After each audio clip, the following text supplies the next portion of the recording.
วัสดีครับวันนี้เรามาต่อวอลลุ่มเครื่องขยายเสียงเราจะต่ออย่างไรตรงนี้เป็น Input นะครับตรงนี้เป็น Input เครื่องขยายเสียงนะฮะเราจะต่ออย่างไรการต่อก็ไม่ยากนะครับตัววอลลุ่มนะครับก็จะเป็นอย่างนี้นะจับง่ายขึ้นนะครับ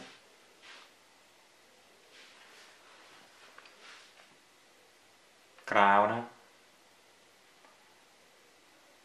เอาพุทอินพุตนะครับเคล็ดลับในการต่อวอลลุ่มนะเอากราวนี่ครับต่อกับตัวถังนะครับเพราะว่าไม่งั้นเวลาเรามือไปโดนมันก็จะเกิดเสียงฮัม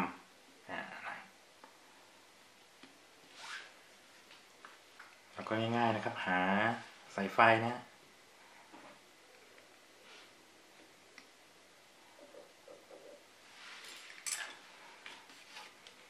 ก็มาต่อกับขากราวนะนี่สีตัวนี้ไม่เกี่ยวนะครับเพราะเป็นขามัน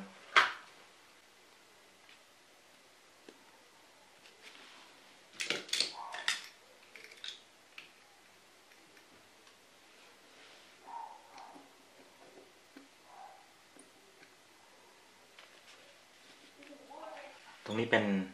Input นะครับ Input เครื่องขยายนะ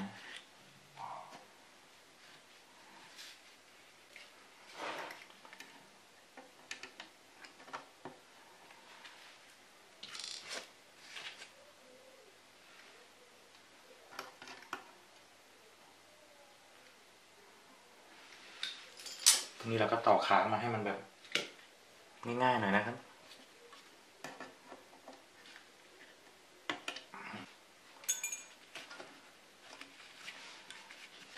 ก็งอขานิดนึงนะนี่แล้วก็ติดวอลลุ่มเข้าไป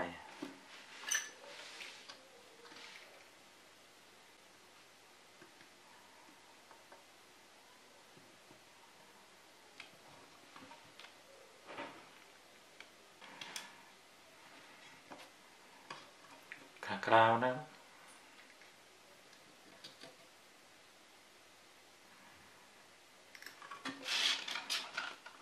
ก็มาต่อกับกราวนะ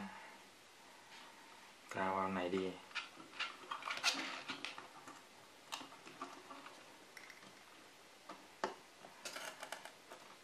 กราวเรายาวไปหน่อยนะครับแต่ไม่เป็นไรนะ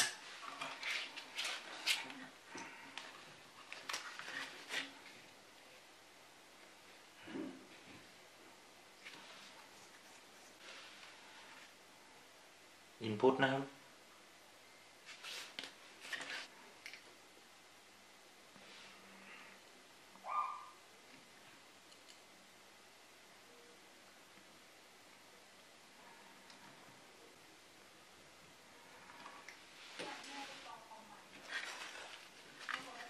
แล้วก็ต่อมาเสร็จเรียบร้อย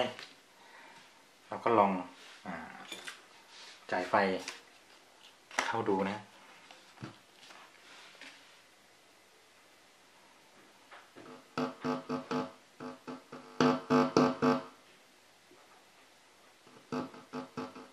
ถ้าเราไม่ต่อกราวไปที่ตัวถังของตัวนี้นะครับเวลาเรามือไปโดนมันก็จะตีตื้อตื้อตื้อตื้อจี้จี้จี้ประมาณนี้ครับลองนะ